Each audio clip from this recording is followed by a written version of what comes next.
Kovara bi Tirkî û Kurdî dilop bi hejmara xwe ya nû li pêşber xwendevanê xwe ye.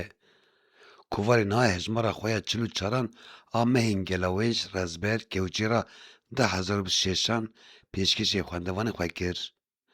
Kovara ku her me dosyekê amade dike, divê hejmarê de li ser lijneya NATOyê siyaseta herêmê û pêvajo dosya xwe amade kiriye. İsmet Akça, Yusuf Karadağ, Zafer Yoruk û Sinan Çîftîrek li ser mijarê dosyayê de dîtinên xwe anîne ziman. Helbestvan Ahmet Tellî di meha tîrmehê de canê xwe ji dest dabû.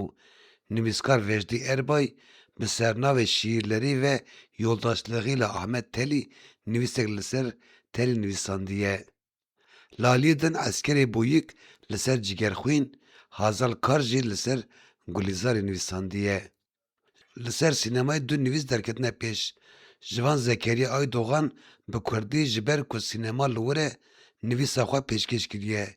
İlhamî Viraz jî li ser Kurd Sînema Çalıştayî Komxebata Sînemaya Kurdî ku li Amedê li dar ketiye nivîsandiye.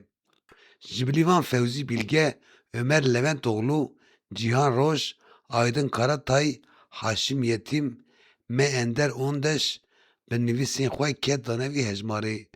Li aliyê de di beşa helbestan de jî helbestên Ahmet Tellî, Berkem Bere, Cîhan Roj, Akman Gedik, Haden Oz, Nîman Abdulhekîm hatine weşandin.